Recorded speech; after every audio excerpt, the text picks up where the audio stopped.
En Duplos, tu salud y nuestra salud nos importa, la vida sana.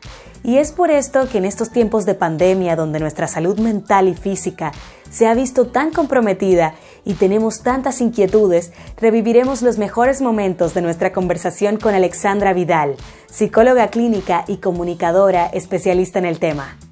A pesar que ya ahora salió la vacuna y hay mucho más esperanza de lo que está pasando, de la cantidad de que nos enteramos diariamente, de la gravedad que ha dejado las secuelas, pero también lo que ha significado el estar en cuarentena, el no tener una vida, hace un año y tanto, de no tener una vida normal, y eso ha afectado a la salud mental. Este país es un país que yo siempre he dicho que está enfermo en la parte psicológica, con depresiones, hay mucha depresión, estrés, etcétera. Y no hay mucha cobertura por lo que significa la salud mental, y la gente tampoco tiene la cultura de hacerse ver. Y con lo de la pandemia se agravaron todos los cuadros, las depresiones, la ansiedad, las crisis de pánico, la ansiedad por comer. Entonces mi miedo y mi inquietud es preocuparnos ya desde la salud y dar gracias a este tipo de programas. Yo siempre estoy subiendo a través de mi Instagram mucha información de ayuda para que la gente tenga herramientas, porque sí o sí vamos a ser afectados, porque lo que estamos viviendo es completamente anormal. Nosotros somos seres sociables. Ahora se ha descubierto un tremendo mundo, como hacer los programas. Yo estoy haciendo terapias a través de Zoom y se ha descubierto que la tecnología nos ha permitido un nuevo nicho, pero independiente de eso hay un costo totalmente de salud mental, un costo emocional. Debido a eso que nos comentas, viene mi primera pregunta. ¿Cómo recomiendas tú que podemos lidiar con el miedo, el estrés, la ansiedad, la depresión e incluso los trastornos alimenticios en unos tiempos que parecieran no terminar nunca, tanto en el corto como el mediano plazo? A ver, son como varias preguntas. El miedo, me dijiste, el miedo es súper corrosivo, es una emoción tremendamente importante porque nos permite la sobrevivencia, eso sí o sí, pero es muy peligroso porque el miedo muchas veces se produce por los pensamientos negativos, por este tipo de situaciones, por el estrés, por la incertidumbre que ha provocado la pandemia. Hay mucha gente en la pandemia, gente que ha sufrido, que está con el COVID, que han perdido seres queridos, que han perdido sus trabajos, que han estado en sus casas, en un mundo distinto. Hay mujeres que han sido maltratadas dentro de su hogar por el marido porque se ha exacerbado el alcohol, los abusos, los maltratos y un sinfín de cosas que han pasado. Los niños están mucho más irritables y por lo tanto esto ha traído el miedo. El miedo es por la incertidumbre, pero el miedo...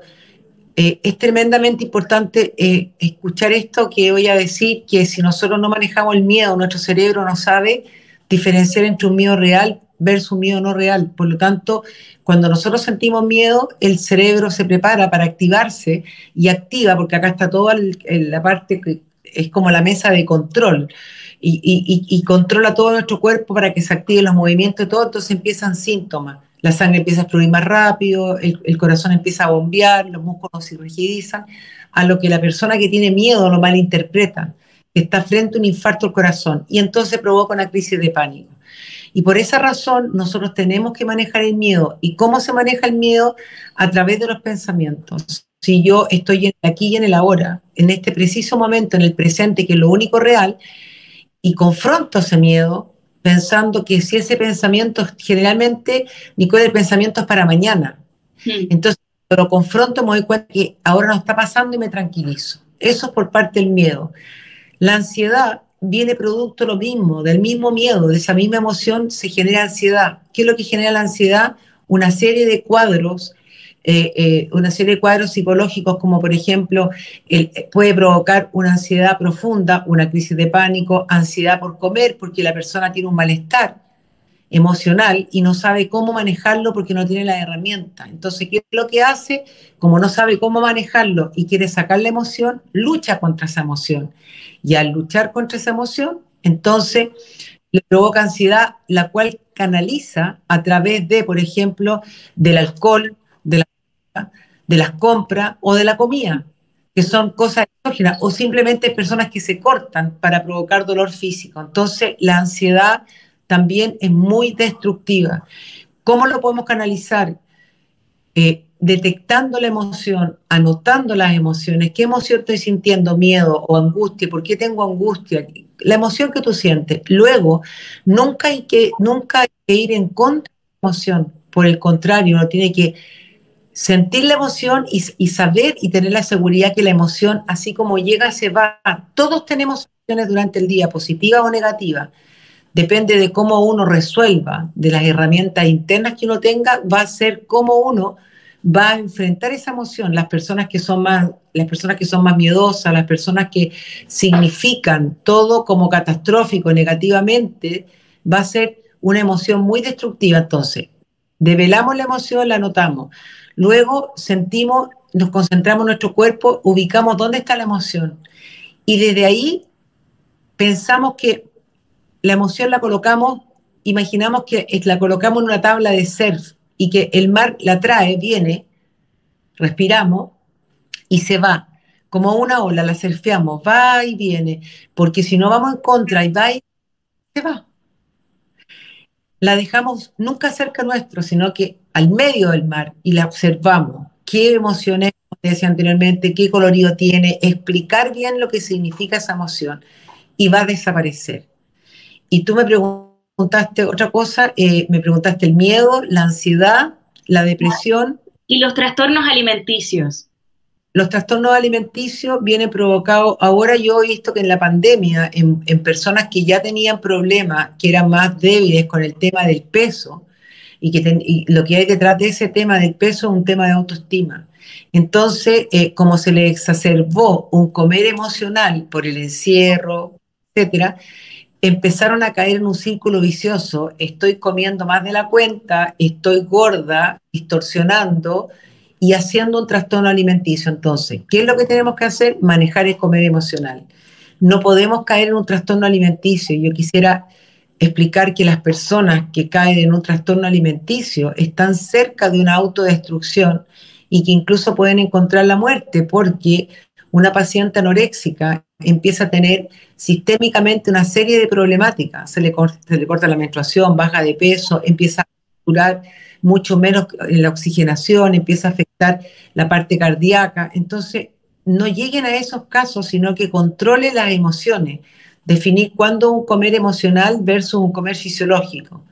Tener técnicas de respiración, la meditación, el hacer ejercicio, pero no exageradamente, en cambiar la alimentación, en comer cada 4 horas, hacer el ayuno intermitente, por ejemplo, las personas, no las que están embarazadas ni las personas, las personas que están con trastorno alimenticio no pueden hacer el ayuno intermitente, pero sí, casi todo el resto de la gente puede hacer el ayuno intermitente 16-8, que es prácticamente no comer pan o no comer fruta al desayuno, porque puedes tomar té, café y agua. Con los ayunos intermitentes te vas a autocontrolar, no solamente vas a bajar, sino que además te va a autorregular porque como tú vas a estar metida en algo tan importante, te vas a ir sintiendo bien que no vas a querer cortar el ayuno con un picoteo. Entonces también te va a ayudar a la parte conductual del comer emocional. En algunas de tus apariciones públicas, Alexandra, como especialista, tú has valorado la terapia sobre la medicación para tratar la ansiedad. ¿Podrías argumentarnos un poco respecto a esto? Yo he dicho que generalmente cuando nosotros tenemos ansiedad o crisis de pánico, son provocados precisamente por lo que acabo de decir, por los pensamientos y el mal manejo de las emociones. Por lo tanto, lo que nosotros tenemos que hacer es una terapia cognitivo-conductual donde nos enseñen a manejar nuestros pensamientos con el aquí y el ahora, confrontar los pensamientos. Lo que tenemos que provocar es un cambio conductual. ¿Por qué digo esto? Porque si yo te voy a ver a ti como psiquiatra, por ejemplo, y tú me das fármaco, mi ansiedad va a disminuir, es verdad, y me voy a sentir mejor, pero va a disminuir, pero no vas a provocar un cambio conductual. Entonces, al pasar el rato, al principio, es maravilloso cuando tú tienes cuadros recurrentes y permanentes de ansiedad y te dan estos fármacos y te baja un poco, tú dices, gracias a Dios, o sea, o gracias a la vida porque estoy mejor, pero cuando te empiezas a habituar y sigues nuevamente en la pesadilla o la pandilla de pensamiento, te vuelve y empiezas a tener nuevamente y muchas veces te van subiendo las dosis. Y esto no te cambia, no te cambia, o sea, no te sana, porque lo que hay que sanar, y por eso no estoy de acuerdo, lo que hay que sanar es que tú sepas cómo manejar la parte conductual para que no se provoque la ansiedad. Ahora, hay pacientes que están mucho más graves en el sentido emocional o psicológico y que sí necesitan esas pastillas porque si no su vida es un infierno, ni siquiera salen a la calle. Pero aún así, yo trabajo con hipnosis, por ejemplo, mucha hipnosis, y logro calmar a los pacientes, sacarlos de las crisis de pánico a través de la terapia cognitivo-conductual, de la psicoeducación, del manejo de la emoción y del pensamiento, y estando en este tiempo presente, y salen sin tomar fármaco. Retomando el contexto de la pandemia, son muchas las personas que lamentablemente han perdido seres queridos en consecuencia de esta situación.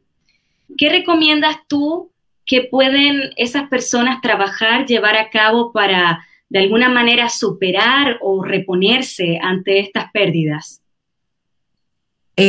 Ahí dijiste dos cosas súper importantes, superar y reponerse.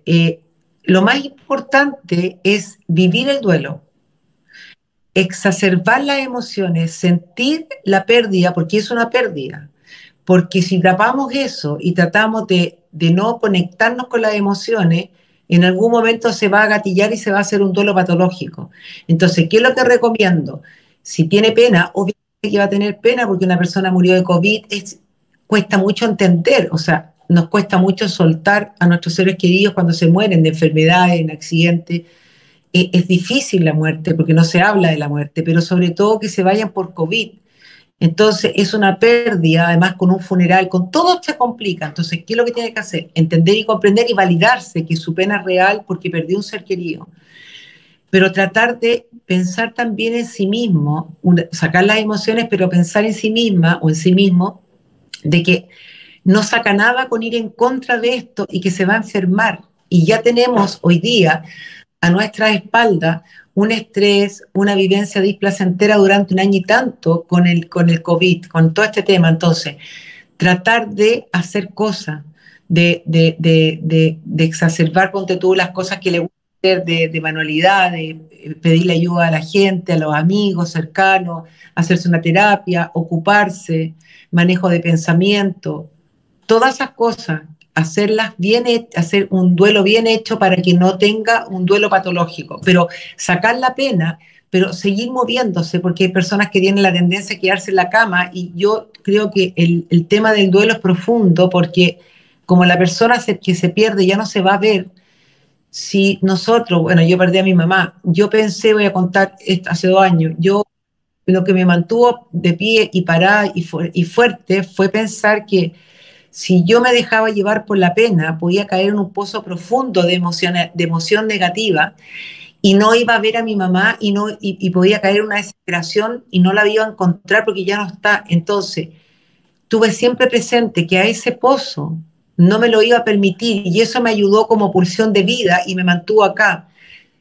Comprendí y entendí que un botón, y eso es lo que tienen que entender dentro de uno, se apaga un interruptor porque el dolor siempre, no es un dolor, pero siempre hay tú sientes esa falta, pero también aprendes a llevar a tu ser querido dentro de ti a través de la comunicación, de algo mucho más espiritual, pero siempre tener presente que si uno no pone de su parte, se va a enfermar y puede caer en ese gran vacío que es una depresión y una depresión mayor, donde le va a costar mucho más salir.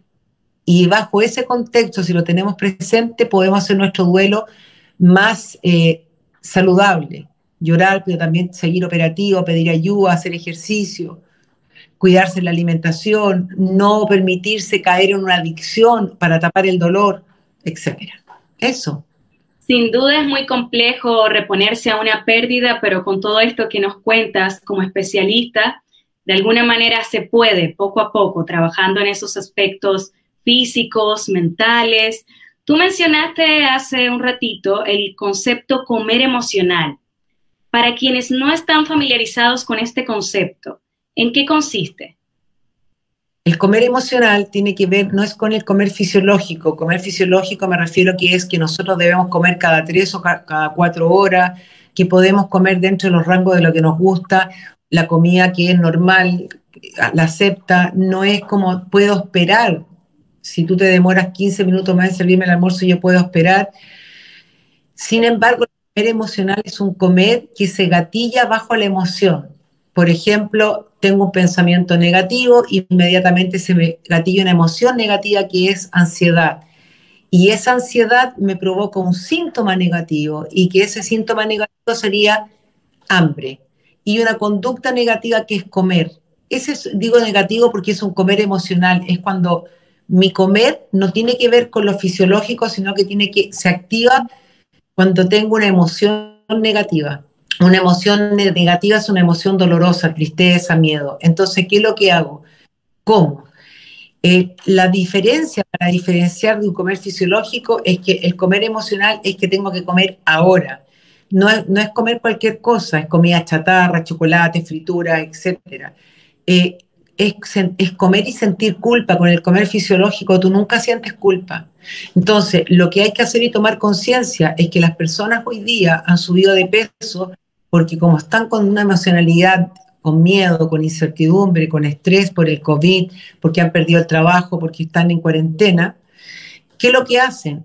Les baja el estrés, les baja la emoción y no están como en piloto automático, van al refrigerador y comen y no saben diferenciar entre uno y otro, porque si ellos estuviesen en la tabla de la diferencia, dirían, no, estoy en un comer emocional, no como. Sin embargo, se dejan, entonces el cerebro va grabando o ¿cómo se dice? Va internalizando lo que está pasando y va activando más dopamina, después te pide más comer y vas cayendo en un círculo vicioso, porque como genera placer, aumenta la dopamina. Y lo que hace el cerebro después es buscar tener más dopamina, y por eso que uno cae en las adicciones como la cocaína o en el comer emocional. Entonces, cuando uno maneja las emociones, no hay comer emocional. Y hoy día el comer emocional está muy, muy exacerbado. Ya que estamos hablando de comer, los expertos siempre nos recuerdan que el desayuno es la comida más importante del día. Y por eso te pregunto, Alexandra, como especialista, ¿qué alimentos recomiendas para energizar nuestro cuerpo, sobre todo en las mañanas? Yo creía que la comida más importante por miles de años, no tanto, pero pensaba que era el desayuno, que era lo más importante, para mí era lo más importante, pero con el ayuno intermitente, que es 16-8, y que tú dejas de comer a las 20:30 p.m., por ejemplo, hoy día, y empiezas a tomar agua, té, infusiones, sin azúcar, sin leche, sin miel, despiertas mañana, que mañana va a ser viernes, y entonces puedes tomar café, té, lo que te acabo de decir, pero sin comer nada. Entonces, hasta las 12:30. El ayuno intermitente te produce mucho más energía, te energiza, te deja la vista mucho más, la mente más despejada, el organismo se limpia, es súper recomendable eso en ayuno. Y en desayuno, cuando tú tomas desayuno, yo creo que los desayunos saludables son desayunos que lleven, por ejemplo, ¿cómo se llama? Cereales, pero cereales que no tengan azúcar, frutas que no contengan azúcar, porque todo lo que contiene azúcar en la mañana, a primera hora del día, cuando nuestro cuerpo empieza a trabajar, empiezan a subir los índices glicémicos y a la larga se te provoca una resistencia a la insulina. Entonces, yo lo que recomiendo, lo primero, es despertar con un vaso de agua tibia tirado para frío de jugo de limón. Eso en ayuno porque te limpia el organismo. Si pudiesen tomar un batido verde de espinacas con distintos tipos de verduras, que yo tengo muchos batidos verdes, muchos tips, un batido verde en ayuna te limpia todo el organismo y te permite, entra fibra, vitaminas, minerales, y además te permite poder ir al baño sin tener problemas después posteriores. Y después de eso, si tú tienes hambre, generalmente con pan que sea negro, no con pan de harina refinada, porque también sube los índices glicémicos, y siempre recomiendo palta o huevo revuelto, que son cosas que son saludables. Un buen desayuno, por ejemplo, con frutos secos, yogur con frutos secos, por ejemplo. Todos esos son desayunos que son saludables, que a veces no sabemos tomar desayuno, comemos siempre lo mismo, como cosas que no nos hacen bien, que no nos aportan. Con eso tú te vas a sentir bien, tu estómago va a estar más liviano, va a trabajar mejor, va a empezar a trabajar mejor la máquina, que es nuestro organismo, y toda la parte metabólica. El metabolismo va a trabajar de una manera más adecuada y tomar siempre más líquido. Qué curioso esto que nos comentas y estas recomendaciones, porque podríamos concluir entonces en que un desayuno saludable es igual de importante que el ayuno intermitente. Respecto a la respiración, que es vital, ¿qué tipo de respiración recomiendas tú o consideras que es la adecuada? ¿Cómo podemos mejorar nuestra forma de respirar? Siempre uno puede respirar inhalando y exhalando por la nariz y a veces reteniendo un poco el aire, pero creo que la respiración que es súper adecuada y que va a ayudar y como tremenda herramienta, y incluso para los pacientes que tienen crisis de pánico, es la respiración diafragmática, que básicamente es inhalar por la nariz, inflando el abdomen como un globo. Entonces yo inhalo, inflamo el abdomen, y puedo poner mi mano y sentir cómo se inflama, y cuando yo exhalo por la boca, entonces desinflamo el abdomen. Y vuelvo a inhalar y hago este ejercicio, incluso puedo retener 1, 2, 3 veces y luego soltar el aire. Este tipo de respiración te ayuda mucho, en todo sentido, te relaja, te calma, aquieta, equilibra tu cuerpo, te hace despertar mejor o durante el día hacer unas 3 respiraciones diafragmáticas en la mañana, en la hora de almuerzo y en la noche, te da mejor calidad de vida, te relaja. En estos momentos hay muchas personas que quizás se encuentran en medio de una relación tóxica, atrapados en una relación de dependencia. ¿Qué tips les darías para que puedan cerrar con este momento, con este ciclo? Cerrar un ciclo con una persona tóxica, porque efectivamente se hacen dependientes emocionales y las dependencias, los apegos son tremendamente complicados, pero básicamente es contacto cero, es tratar de pedirle ayuda a los más cercanos, que por favor le ayuden a ser fuerte y estén con ella o con él para no flaquear, porque generalmente hay mucha manipulación, y por eso es importante el contacto cero, de verdad el contacto cero, pero las personas como tienen dependencia les da miedo.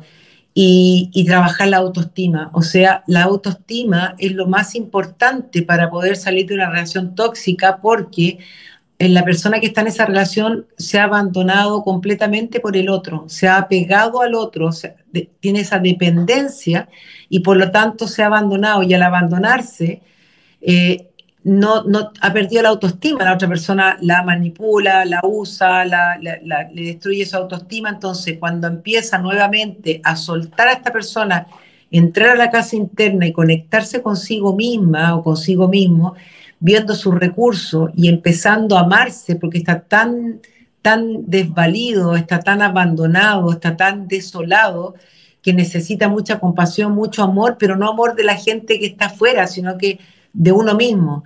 Al trabajar la autoestima y al conectarse nuevamente con uno, ya no vas a querer, cuando fortalece tu autoestima, destruirla, y por lo tanto te va a ser más fácil salir de esta persona. Pero lo más importante es el contacto cero y asumir. Cuando un alcohólico es alcohólico, no se va a sanar mientras no pueda aceptar que es alcohólico. Ahí tiene casi el 50% ya hecho, y el resto es adherirse a un tratamiento para salir del alcoholismo.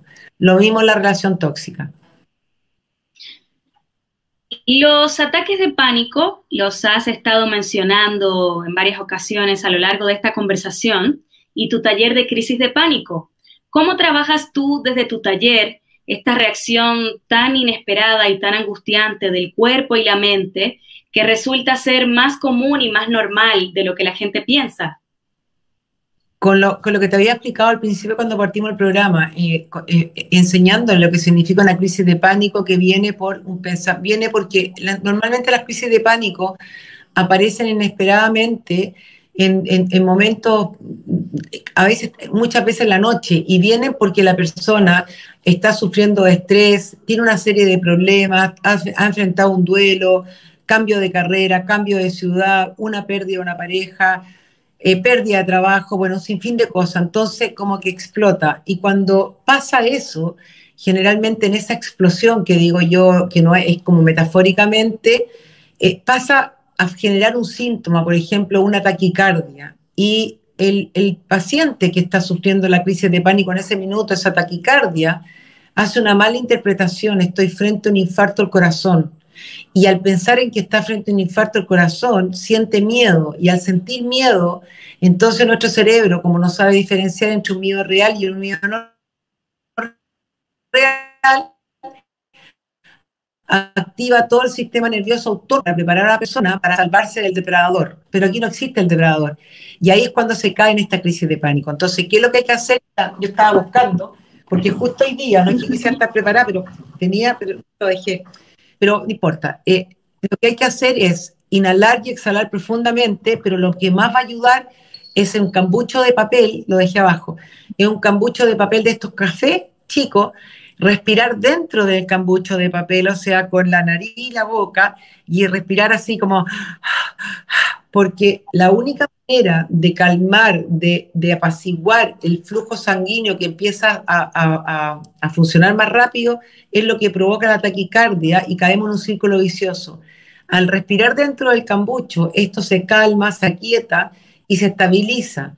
Y pensar que la persona que lo está sufriendo y que ya tiene ha tenido muchos cuadros de pánico y se ha revisado con el doctor, entender que es una crisis de pánico más y que no la va a matar, porque una crisis de pánico jamás te va a producir la muerte. Pero es como una cullera que se rebalsa y se desborda y hay que apagarla. Entonces tenemos que apagar esa crisis de pánico. ¿Cómo vamos a apagar esa crisis de pánico? Controlando el miedo, controlando los pensamientos y confiando en nuestro cuerpo.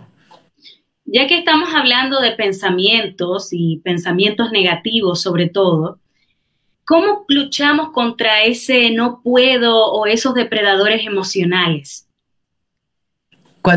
Es que eso va a ser básicamente cuando tú trabajas nuevamente tu autoestima, que es la base del ser, tú ya vas a poder manejar esos no puedo. Los no puedo son porque tú no te das la oportunidad por los miedos. Porque los no puedo, ¿cómo yo te puedo decir no puedo si no lo he intentado? Entonces hay que manejar los pensamientos, hay que reforzar la autoestima y hay que confrontar esos depredadores internos que tenemos, que son los fantasmas, que son los pensamientos. Cuando yo confronto un pensamiento, le digo, a ver, ven, no te voy a permitir que te sientes ahora, voy a ver qué tan real eres. Y digo, hoy día me está pasando esto que estoy pensando, me entregaron el resultado del examen que me tuve que hacer, no. Entonces, mira, yo hoy día me tuve que hacer un electrocardiograma por chequeo, pero igual me puse nerviosa, me estaban revisando el corazón y a través de una ecografía. Y lo primero que me dije en la mañana, yo tengo que ir súper tranquila, porque si empiezo con el easy, en el fondo puedo provocar cualquier cosa, hasta la subida de presión. Entonces, mientras no me digan nada, mientras no me entreguen los resultados, yo no me puedo adelantar a nada, o sea, solamente tengo que estar tranquila porque si no voy a activar cortisol. Así que me entregué, fui hablando con el doctor, me encontró todo perfecto, yo me alimento bien, pensé en esas cosas positivas, si yo me alimento bien, hago ejercicio, salió todo bien. Pero aún así, aunque no me hubiesen dado el resultado, yo tengo que estar nutriéndome hoy día. Ponte tú que me hubiesen entregado el resultado en 5 días, que esto le puede servir a las personas. Yo no le puedo robar a la vida esos 5 días pensando negativamente, porque puede que no pase nada y lo pasé mal porque sí, y puede que sí pase, pero además esos 5 días, yo en vez de estar nutrida emocionalmente para enfrentar la situación, voy a estar desbordada. Entonces, cuando tenga que enfrentar una situación que podría haber sido negativa por alguna cosa que podrían haber encontrado, lo voy a tomar de una manera, o sea, me voy a autodestruir más aún porque vengo cansada del pensamiento. Entonces, si nosotros empezamos a tomar conciencia de esta explicación, empezamos a aprender a manejar nuestra cabeza porque no lo estamos haciendo, le estamos entregando el poder a los pensamientos inexistentes. Y los que somos dueños de nuestra cabeza, nuestro cerebro, nuestros pensamientos somos nosotros. Y si aprendemos... No, Alexandra. acá estoy. Ah, sí. Sí, repítenos lo último que creo que te perdimos un poco por la señal, la conexión. Que decía que nosotros somos los dueños de nuestros pensamientos, que si nosotros no logramos manejar, no solamente nuestro pensamiento, nosotros manejamos nuestra cabeza. Nosotros somos los que podemos decir, ¿eres real o no real? Que si nosotros dejamos que le entregamos el control y el poder a esos pensamientos, nos van a destruir. Porque generalmente esos pensamientos y las personalidades que tienen baja autoestima, las personas que han tenido problemas en su infancia, que han sufrido por pérdidas, por abandonos, por carencias, por maltratos, por parejas, etcétera, están más vulnerables. Entonces se van a llevar siempre con puros pensamientos negativos que se van a ir autodestruyendo, porque esto va a generar miedo, estrés, y el estrés mata 5.000 neuronas diarias, sin decirte todas las hormonas de la tiroides y todo nuestro funcionamiento, órganos, colon y todo lo demás, cómo daña. Y ese peso no lo tomamos porque no lo enseñan. No se atreven a decirnos todo esto. Impresionante la estrecha relación que explicas que existe entre lo físico, lo emocional y viceversa. Todo está conectado y nosotros somos capaces de mejorar nuestra calidad de vida si seguimos estas recomendaciones, estos tips que generosamente estás compartiendo con nosotros. ¿Qué tipo de contenido podemos encontrar en tu página web, Alexandra Te Orienta, y a través de tu podcast, y cómo las personas pueden contactarse contigo para asistir a terapia, consulta? Súper. La página web no la he actualizado, no he subido muchas cosas porque he estado muy ocupada, he estado muy activa en las redes sociales, pero en www.alexandrateorienta.cl van a encontrar cosas sobre crisis de pánico y varios tips. Pero los tips más importantes que me he dedicado a hacer y que los dejo ahí para la gente que no tiene recursos económicos y para la gente que tiene recursos y que tome conciencia, en el Instagram, Alexandra-Vidal-Salcedo, ahí hay muchas cosas que yo subo diariamente. Videos, hago, ponte tú, como post donde voy explicando cosas y voy explicando un poco de la alimentación y estado de ánimo, de alimentación para una vida más saludable, cómo manejar los pensamientos, las crisis de pánico, el estrés. Y también en Facebook, Alexandra Te Orienta, y en el canal de YouTube, Alexandra Vidal, están bien activos, pero sobre todo Facebook y Instagram. Hay mucho material para la gente para que pueda salir adelante. Si ellos se lo toman con madurez, con amor hacia ellos mismos y empiezan a cuaderno todo lo que hay ahí, te aseguro que ellos van a salir adelante solos. ¿Y cómo se contactan conmigo para las terapias? A través de mi página o a través de las redes sociales, de Instagram o de Facebook, me mandan un mensaje interno. Perfecto, ahí estamos viendo en pantalla tu usuario de Instagram para que la gente pueda comunicarse contigo, y agradecidos de este dato de contacto que nos das para poder mejorar nuestra calidad de vida de forma óptima, y en estos tiempos de pandemia que estamos tan ávidos de esos consejos, ese contenido que compartes tú a través de tu web. Finalmente, Alexandra, quiero que compartas con nosotros alguna receta positiva, saludable, nueva, que podamos preparar a partir de mañana para comenzar con esos buenos hábitos, y otro ejercicio de relajación, de calma, que no hayas mencionado y que quizás le pueda convenir a personas que estén conectadas en este momento siguiendo el live. Yo partiría la mañana despertando, antes de tomar desayuno, estirándome bien mi cuerpo y agradeciendo por tener la oportunidad de un nuevo comienzo. Luego haría respiraciones diafragmáticas. Me haría un desayuno saludable con un batido verde, y luego podría comer una proteína como un huevo revuelto con un pan negro, por ejemplo, o evadir el pan. Y un almuerzo saludable, yo por ejemplo hago tallarines de zapallo italiano, voy a decir un almuerzo saludable, una lasaña de zapallo, una lasaña pero no de tallarines, sino que de zapallo italiano. Entonces hace la salsa con tomate naturales y con carne de soya, no con carne de vacuno, para que sea saludable. Yo como ese tipo de carne, con esa carne, con cebollita, con todo, y preparo la salsa tomate. Y luego voy colocando las rodajas de zapallo italiano y la salsa de tomate con carne, y voy colocando y le coloco después un queso que sea, porque no sea alto en sodio. Hay un queso que es, no puedo decir la marca, pero es como un queso cremoso, no es que es como un queso súper, el queso más saludable, después me lo pueden preguntar. Ok. Que no puedo decir la marca. Y con eso tienen un almuerzo exquisito, súper saludable, meten la lasaña al horno y no están comiendo harina refinada, no están comiendo carne, porque yo no como mucha carne, como más pescado y pavo, por ejemplo, y nada de carne roja, sobre todo las personas que sufren de fibromialgia, tienen problemas en las articulaciones, sería un almuerzo súper saludable, una receta rica.